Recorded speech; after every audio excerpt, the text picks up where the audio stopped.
Be me. Or rather, don't be me. Be Capri. 28. Living in a major city where the rent is offensive and the dating pool is a dumpster fire.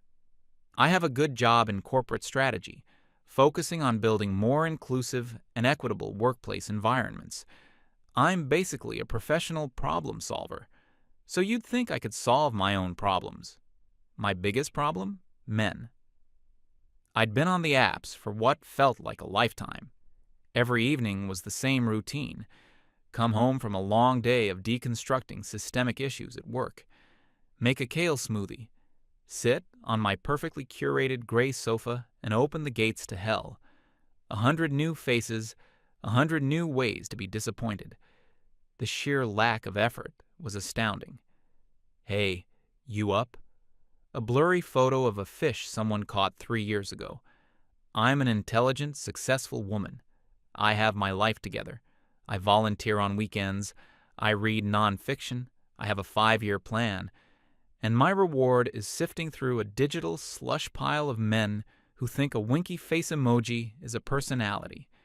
It was exhausting. It was emotional labor of the highest order. I complained about this to my friend Nyla over brunch a couple of months back.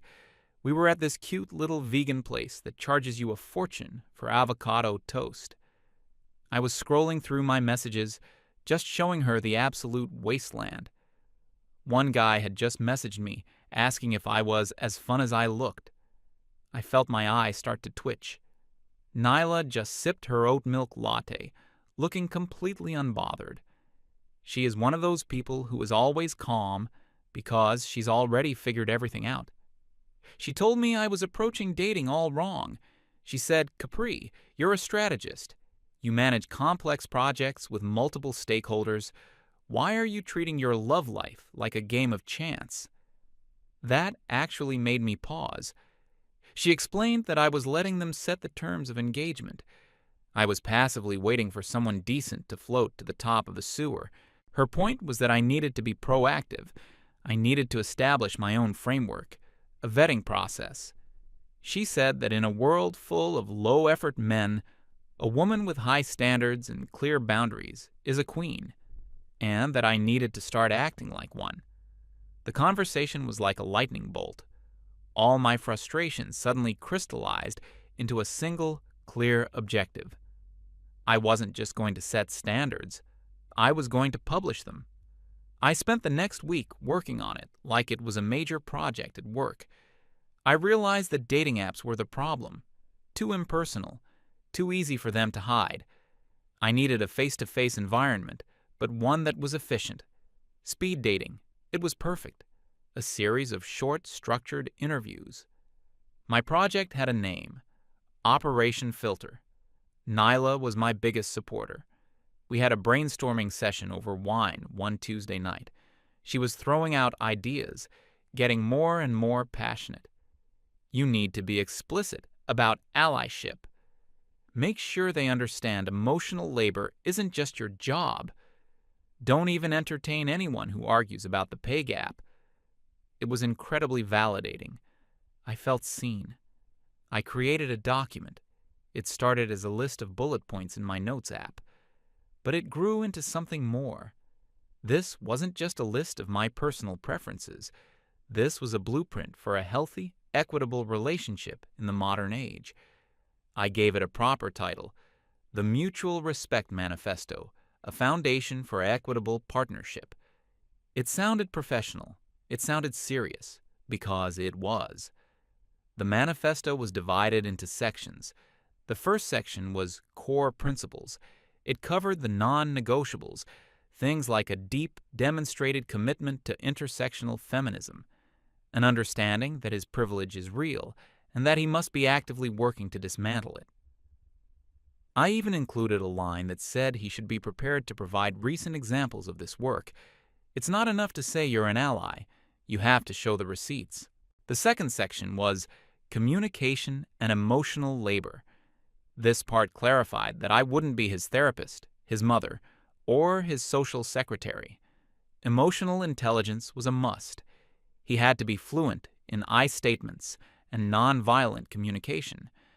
I specified that any dismissal of my feelings as overreacting or being too sensitive would be grounds for immediate termination of the interaction. Then there was the section on social and financial equity. This was the part I was most proud of. It tackled the awkward money stuff head on. I stated that to counteract the historical and ongoing gender pay gap, a male partner should ideally earn at least 30% more than me. This wasn't about me being a gold digger. It was about restorative justice. It also clarified that on dates, the man pays. It's a simple, traditional gesture that acknowledges the systemic disadvantages women face. The final document was a full page, single-spaced. It was concise, professional, and left no room for misinterpretation. I read it to Nyla over the phone.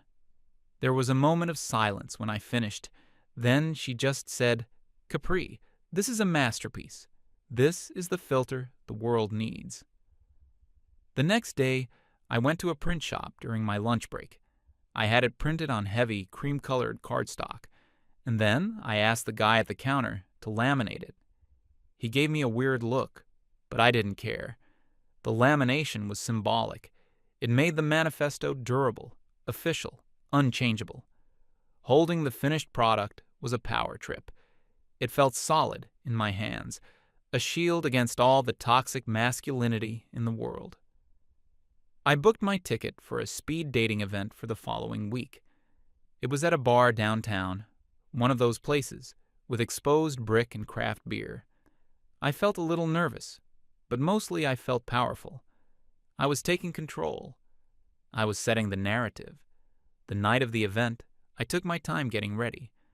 I chose an outfit that was professional but stylish, a power blazer over a silk camisole. I wanted to look like a woman who knew her worth.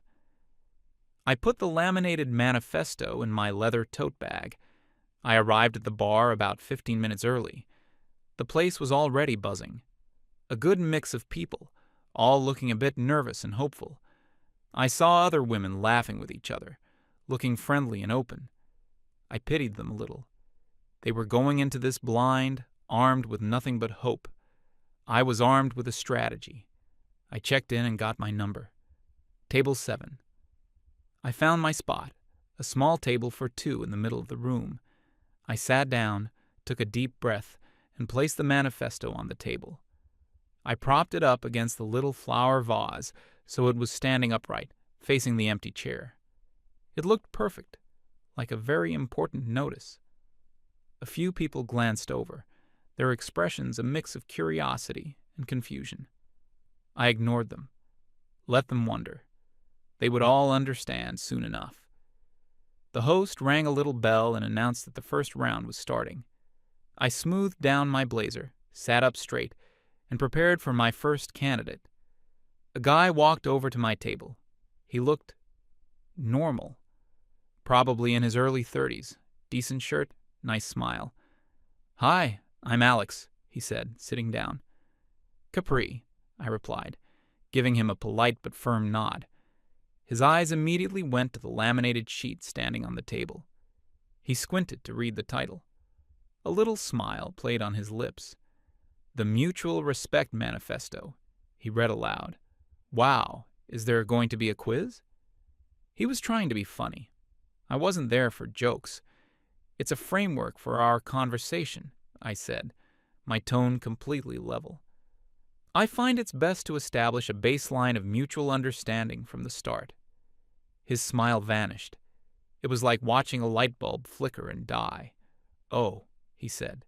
"Okay." He leaned forward, trying to read the fine print. I watched his eyes scan the first few bullet points under core principles. I saw his eyebrows go up. He read for about 20 seconds in complete silence. Then he leaned back in his chair and just stared at me. "So, you're serious," he said. It wasn't a question. "I take my personal connections very seriously," I confirmed. He nodded slowly, still looking at me with this strange expression. It wasn't angry. It was baffled. He glanced around the room, at all the other tables where people were laughing and talking. Then he looked back at me and my manifesto. "You know what?" he said, pushing his chair back. "I think I'm going to go grab a water before the next round." He stood up and walked away. The bell hadn't even rung yet. Our 5 minutes weren't up. I watched him go over to the bar and order a drink. He didn't come back. My first thought was, good. The system works. Filter activated. He clearly wasn't willing to engage on a substantive level. He couldn't handle a woman with clearly defined standards. His loss. I straightened the manifesto and waited for the bell. The bell rang. A new guy approached the table. This one was a bit more confident, maybe a little arrogant. He had that tech bro look. He sat down, introduced himself, and then immediately pointed at the sheet. "What's your deal?" he asked. Not rudely, just directly. I gave him the same explanation I gave the first guy. Unlike the first one, this guy actually picked it up. He held the laminated sheet in his hands, turning it over like it was some weird artifact. He didn't read it carefully, just skimmed it. I saw his eyes stop on the social and financial equity section. He let out a short, sharp laugh. It was more of a scoff. He put the manifesto back on the table, but he didn't prop it up.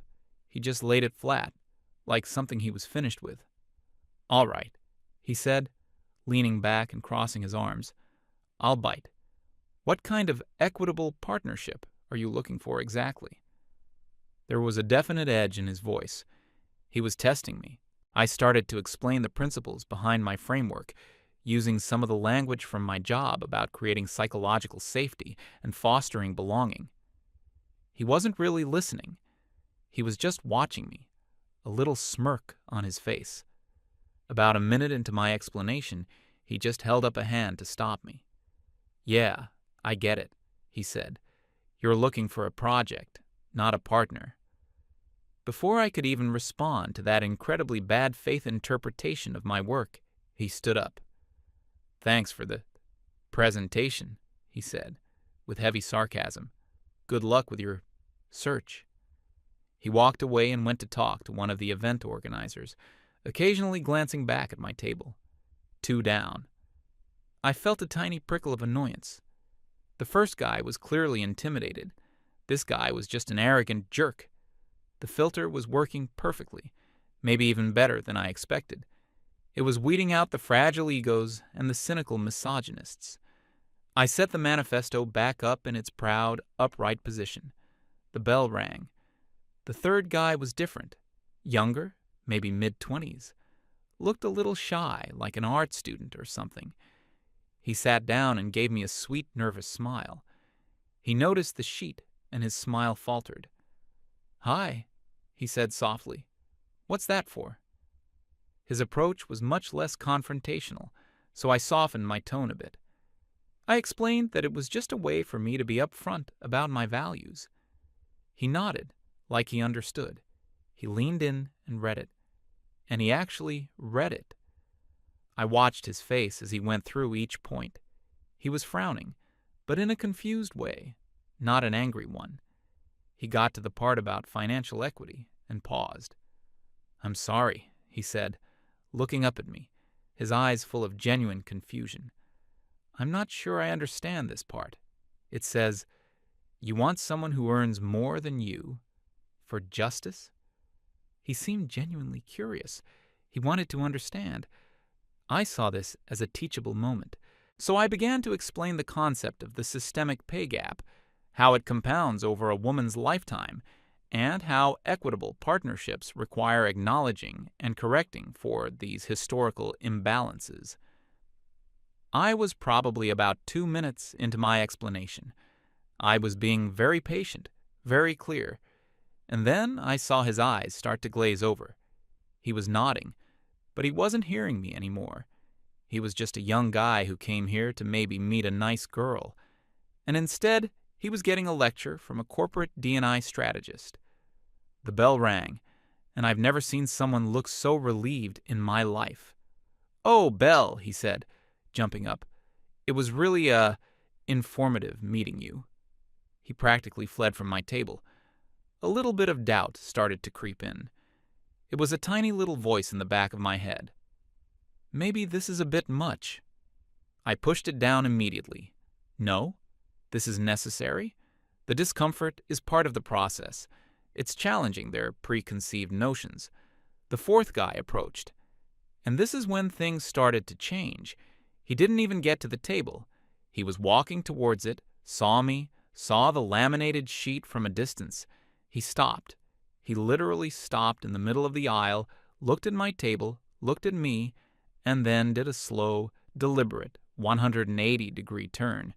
He walked over to another guy who was also waiting, and they just started talking, deciding to sit this round out together.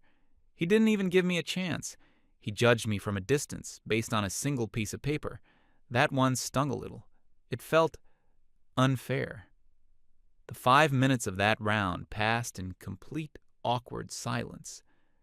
I just sat there, alone at my table, trying to look busy by checking my phone. But I wasn't busy.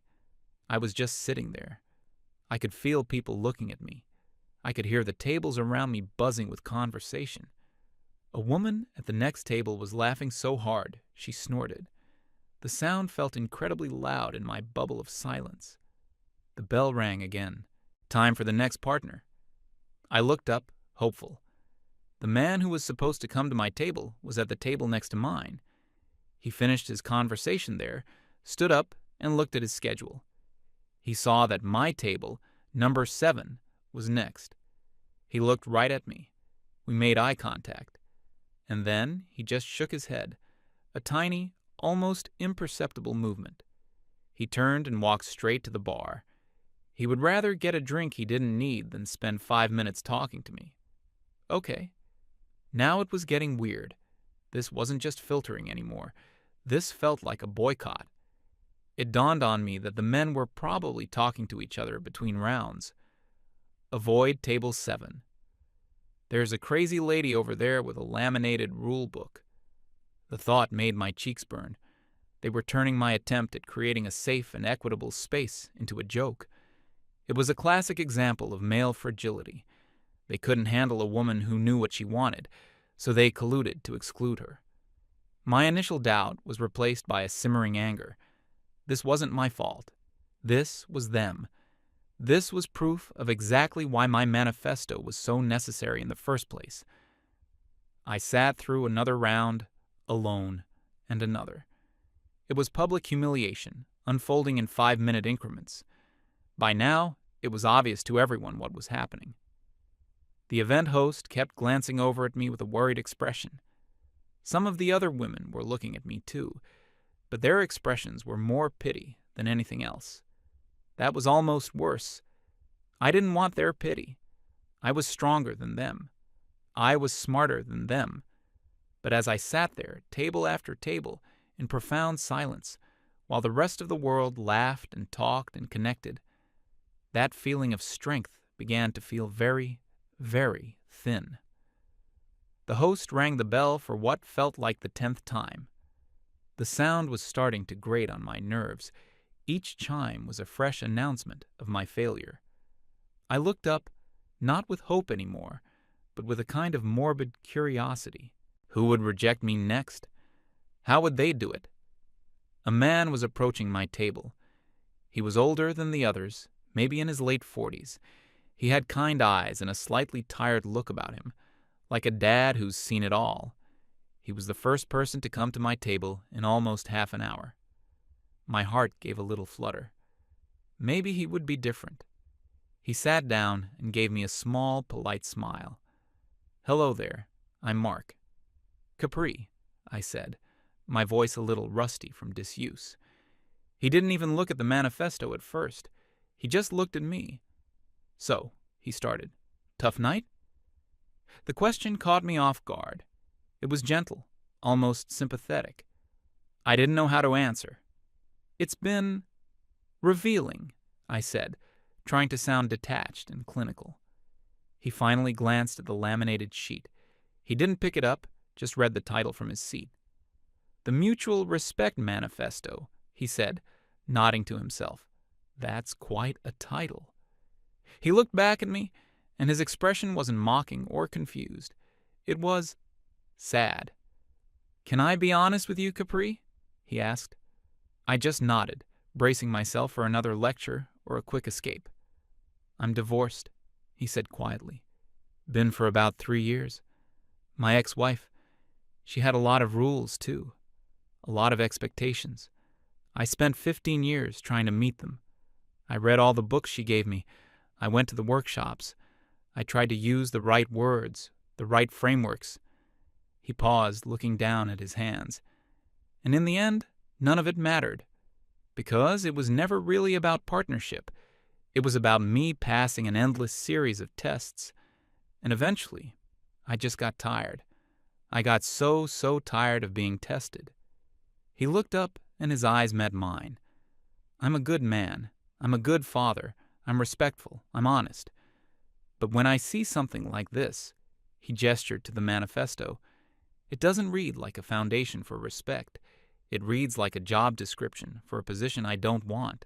It reads like the final exam for a course I never signed up for." He wasn't angry. He was just weary. "I came here tonight hoping to meet someone I could have a nice conversation with, maybe share a laugh, not to be vetted." The bell rang. It was the final round. He gave me another small, sad smile. "I hope you find what you're looking for," he said, and it sounded like he genuinely meant it. He stood up and walked away. His words hung in the air long after he was gone. Tired of being tested. The phrase echoed in my head. The event ended a few minutes later. The host thanked everyone for coming. The room erupted into a buzz of post-event chatter. People were getting up, mingling, exchanging numbers written on little cards. I saw the guy from the second round, the arrogant tech bro, laughing with a woman who had been sitting a few tables down from me. She was laughing too. They looked happy. I saw the shy young guy talking to a girl with bright pink hair. They were both smiling. Everyone was connecting. Everyone was moving on. And I was just sitting there, an island. My manifesto lay flat on the table, where the tech bro had put it. It looked pathetic, a discarded piece of laminated garbage. I felt a hot wave of shame wash over me, so intense it was dizzying. I grabbed my bag, shoved the manifesto inside, and practically ran out of the bar. I didn't want anyone to see me. I didn't want to see their pity or their smug satisfaction. The cold night air hit my face, but it didn't cool the burning in my cheeks. I walked home in a daze. The city lights were a blur. The whole way the man's words kept playing over and over in my mind, tired of being tested. Was that what I was doing? Was this whole thing just one big test? I got back to my apartment. It was silent. Usually I love the silence. It's my sanctuary. But tonight, it was deafening. It felt like an accusation. I dropped my keys on the counter and walked into the living room. I didn't turn on the lights. I just sank onto my perfect gray sofa. My phone buzzed in my bag. I knew who it was without looking. I pulled out my phone. A text from Nyla. "OMG, how did it go? Did the manifesto work its magic? Tell me everything. Did you eviscerate the patriarchy?" There was a string of emojis, a crown, a flexed bicep, a bomb. I stared at the message. The words seemed like they were from a different language, a different universe. Eviscerate the patriarchy? I hadn't eviscerated anything. I had just sat alone in a crowded room for 2 hours. I had made myself a spectacle, a joke. I thought about what to reply. The old me, the me from this morning, would have crafted a long, angry text. I would have told her how fragile and toxic men were, how they couldn't handle a strong woman. I would have framed it as a victory. The system worked. It filtered out 100% of the candidates. Nyla would have agreed. She would have sent more validating emojis. We would have reinforced each other's worldview, safe in our little bubble of superiority. But I couldn't do it. The words felt like ash in my mouth. I didn't reply. I just turned my phone over and let the screen go dark. I sat there in the silence and the dark for a long time. I thought about my job, about the workshops I lead.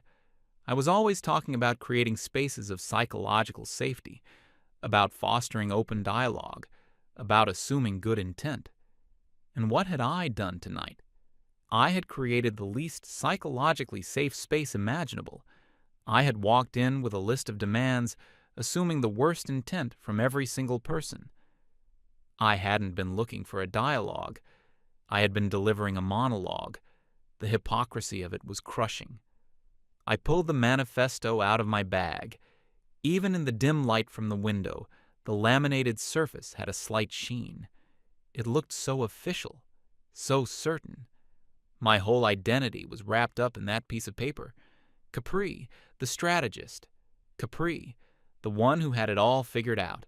Capri, the strong woman who didn't need a man, but would accept a worthy one if he passed her rigorous evaluation. I remembered the look in the last man's eyes, the weariness. He hadn't seen a strong woman. He'd seen a tired, lonely woman building walls and calling them standards. No, that wasn't right. He'd seen something worse. He'd seen his ex-wife. He'd seen the source of his pain and exhaustion, and he had politely excused himself. I wasn't a queen on a throne. I was a dragon guarding an empty cave. I had spent years building this fortress around myself. Every bad date, every ghosted message, every disappointment was another brick in the wall.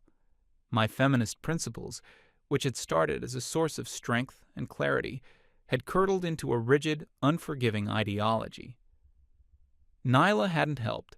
She wasn't a friend. She was an enabler, an echo chamber.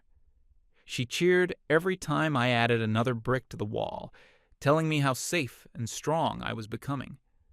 But I wasn't safe. I was just alone. I thought about the other women at the bar, the ones I had pitied. They were taking a risk. They were opening themselves up to connection, to conversation, to the possibility of rejection. They were being vulnerable. And I had mistaken their vulnerability for weakness. I had built a system that made it impossible for me to be rejected, because it made it impossible for anyone to get close in the first place.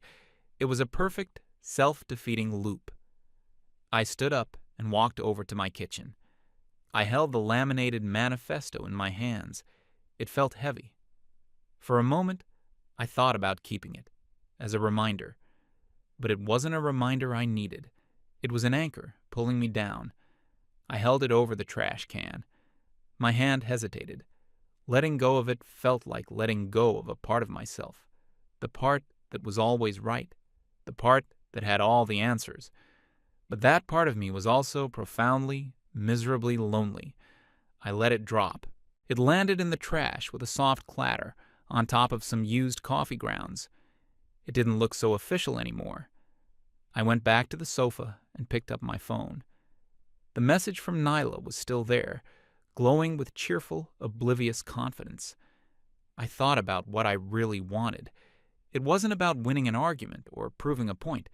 It wasn't about dismantling the patriarchy one speed dater at a time. I just wanted to not feel so alone. I wanted to maybe share a laugh with someone. I wanted to have a nice conversation. I held the manifesto in my hands. The plastic was stiff and unyielding. I took a deep breath and bent it. The resistance was strong. I had to use both hands, pressing my thumbs into the center. There was a loud, ugly cracking sound as the lamination split. A jagged white line appeared across the middle of the page, fracturing the perfect black text. I looked at the broken manifesto. It wasn't a shield anymore. It was just a broken piece of plastic. And for the first time in a very long time, in the quiet of my apartment, a new question appeared in my mind. It wasn't angry. It wasn't righteous. It was just quiet and small and terrifying. What if the problem isn't them?